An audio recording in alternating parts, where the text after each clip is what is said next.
Good afternoon students. हमारा business में first chapter चल रहा है सेकंड यूनिट का। कल हमने पढ़ा था व्यापारिक पत्र व्यवहार के महत्व। आज हम पढ़ने वाले हैं इनकी विशेषताएं। ठीक है, श्रेष्ठ व्यापारिक पत्र की प्रमुख विशेषताएं। देखो, पत्र की विशेष सामग्री से संबंधित बातें और पत्र की बाह्य रूप से संबंधित बातें, दोनों के बारे में पढ़ेंगे। पत्र की विशेष सामग्री, ठीक है, पत्र को किस प्रकार लिखना चाहिए, और पत्र की बाह्य विशेष सामग्री किस प्रकार की होनी चाहिए। ठीक है, जब भी हम पत्र लिख रहे हैं तो हमारे जो माइंड है ऐसा होना चाहिए कि हम दूसरों की बातों को समझ सकें। ठीक है, जो हम अपना लेटर लिख रहे हैं उसके अकॉर्डिंग ही हमें अपना लेटर लिखना चाहिए। जो हमारा लेखक है एक मनोवैज्ञानिक होना चाहिए, इस वाली प्रवृत्ति का होना चाहिए जो लेटर लिख रहा है एक व्यापारी से दूसरे व्यापारी को। ठीक है, तो सबसे पहले पढ़ते हैं पत्र की विषय सामग्री से संबंधित बातें। सबसे पहला पॉइंट है प्रभावशीलता। जब भी हम आप अपना लेटर लिख रहे हैं तो उस पत्र में लेटर में प्रभावशीलता होनी चाहिए, ताकि सामने वाला जो उस लेटर को प्राप्त कर रहा है उसे वो लेटर अच्छे से समझ में आ जाए। ठीक है, आपकी जो लिखावट है इतनी प्रभावशाली होनी चाहिए कि उसे देखकर आकर्षित हो और उस लेटर को पढ़ने की इच्छा रखे।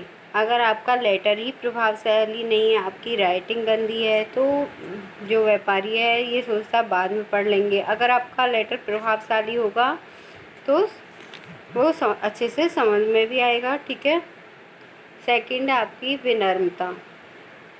लेटर में जब भी हम लिख रहे हैं तो विनम्र भाषा का प्रयोग करना चाहिए, कठोर भाषा का प्रयोग नहीं करना चाहिए।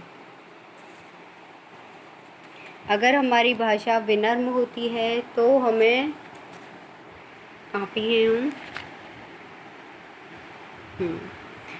अगर भाषा कठोर होती है तो उसे लेटर को पढ़ने में अच्छा नहीं लगता है। अगर हमारी भाषा विनम्र होती है, मृदुल होती है, तो लेटर को पढ़ने में भी अच्छा लगता है, उसका रिप्लाई देने का भी मन करता है।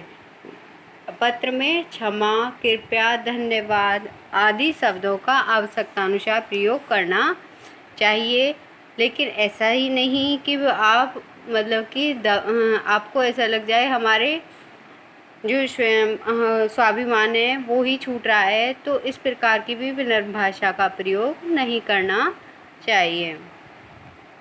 थर्ड है आपका शुद्धता।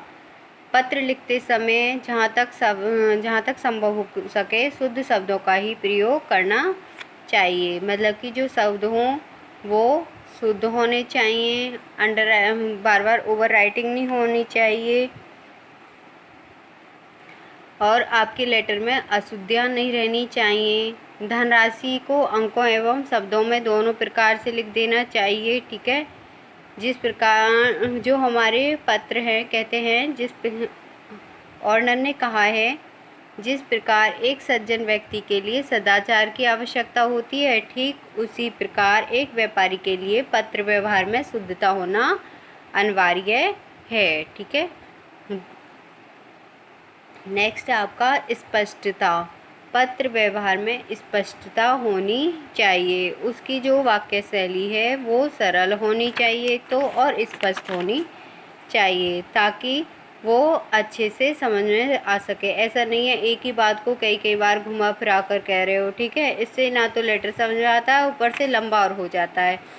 तो जो हमारी भाषा सरल एवं स्पष्ट होनी चाहिए ताकि वो अच्छे से समझ में आए। ठीक है, उसमें लिखे गए शब्द इस प्रकार होने चाहिए जिससे उनके अर्थ को सही समझा जाए। दो अर्थपूर्वक बातें नहीं करनी चाहिए। मतलब कि अगर तुम दोहरी बातें कर रहे हो तो फिर वो समझने नहीं, स्पष्ट बोल देना चाहिए।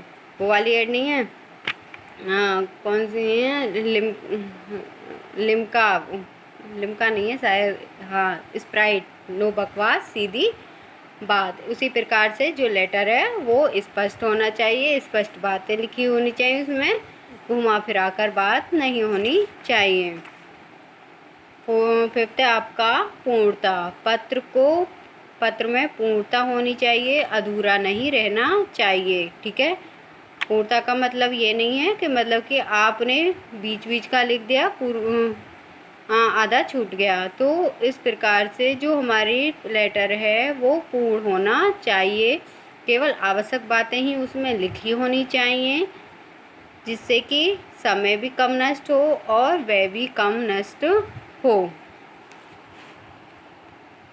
संक्षिप्तता होनी चाहिए, पत्र की भाषा में संक्षिप्तता होनी चाहिए एवं पूर्ण होना चाहिए। जो वो हमारा पत्र है एक तो संक्षिप्त होना चाहिए और पूर्ण भी होना चाहिए। ठीक है, ऐसा नहीं है आप लंबी लंबी पत्रों को लिख रहे हो तो उससे समय नष्ट होता है और नहीं कोई पढ़ने में इतनी दिलचस्पी लेता है।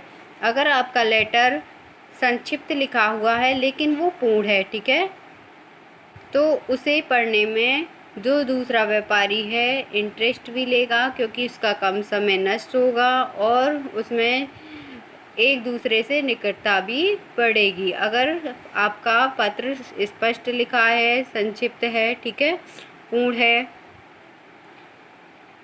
नेक्स्ट है आपका क्रमबद्धता। पत्र में क्रमबद्ध तरीके से बातों को रखना चाहिए। ठीक है, हमें जो अपना पत्र लिखना चाहिए पैराग्राफ वाइज लिखना चाहिए। ठीक है, लेखक का प्रत्येक विचार तर्कपूर्ण होना चाहिए एवं एक दूसरे से संबंधित होना चाहिए। आकर्षक पत्र का आकर्षण होना चाहिए, अन्यथा व्यापारी उस पर उचित ध्यान नहीं देता है। आकर्षक बनाने के लिए भाषा, स्वच्छ कागज, प्रभावपूर्ण शैली, स्पष्ट आदि का होना आवश्यक होता है। यथार्थता एवं वास्तविकता। व्यावसायिक पत्र में लिखी जाने बातों का यथार्थ एवं वास्तविक होना आवश्यक है। वास्तविक बात लिखने पर किसी प्रकार की हिचकिचाहट नहीं होनी चाहिए। मौलिकता होनी चाहिए पत्रों में। ठीक है, सरलता होनी चाहिए, अभी बताया था मैंने, भाषा सरल होनी चाहिए एवं सुबोध होनी चाहिए। संतुष्टता होनी चाहिए, दूसरे व्यापारी को वो पत्र आपका संतुष्ट कर सके। ठीक है, स्वच्छता होनी चाहिए, व्यापारी को सफ़ेद कागज़ का सफ़ेद कागज़ का प्रयोग करना चाहिए ज़्यादा से ज़्यादा, या फिर टाइपिंग कागज़ टाइप भी करा सकते हैं हम अपने लेटर को। उसमें कोई भी काट छाट नहीं होनी चाहिए, ओवर राइटिंग नहीं होनी चाहिए। ठीक है, जिससे आपका लेटर स्वच्छ लिखा जा सके। उपयुक्त योजनाएं होनी चाहिए। रुचिपूर्ण होना चाहिए, सबसे मेन चीज़ है आपका जो लेटर है वो रुचिपूर्ण होना चाहिए। मतलब कि अगर आप जिस टॉपिक से के बारे में लिख रहे हो उसी से संबंधित होना चाहिए, इधर उधर की बातें नहीं होनी चाहिए, ताकि जो हमारा दूसरा व्यापारी है या कोई ग्राहक है वो उस लेटर को रुचिपूर्वक पढ़े। अब है आपकी पत्र के बाह्य रूप से संबंधित बातें। स्टेशनरी में अच्छी किस्म का कागज़ का प्रयोग करना चाहिए। ठीक है, इतना महंगा कागज़ भी नहीं लेना चाहिए ताकि जो हमारे व्यापार पर ज़्यादा खर्चा पड़े।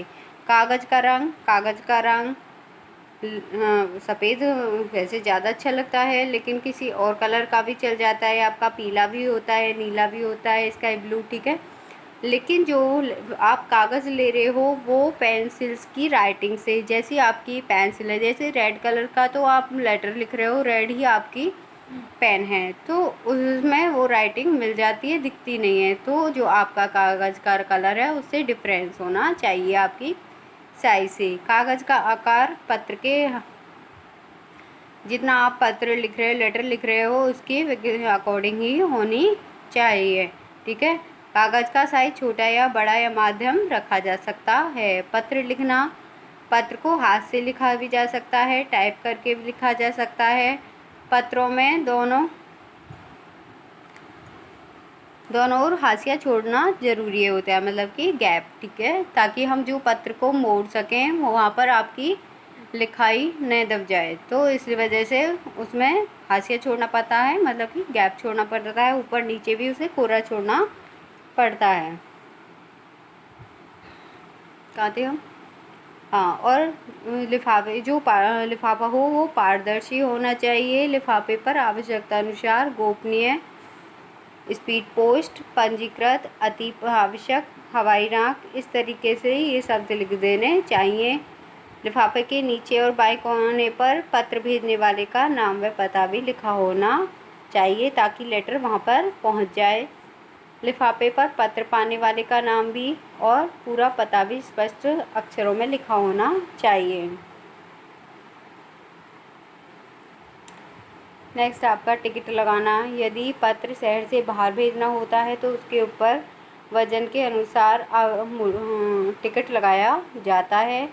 ट्रैकिंग मशीन के प्रयोग की दिशा में टिकट लगाने की आवश्यकता नहीं होती है। अगर ट्रैकिंग मशीन के द्वारा लेटर को पैकिंग किया गया है तो उस पर टिकट लगाने की आवश्यकता नहीं होती है। तो ये थे इसकी विशेषताएं व्यापारिक। कल हम इसके अंग पढ़ेंगे। व्यापारिक पत्र कितने प्रकार के हो, मतलब कि कौन कौन सी चीज़ें उसमें लिखनी चाहिए लेटर में। ठीक है।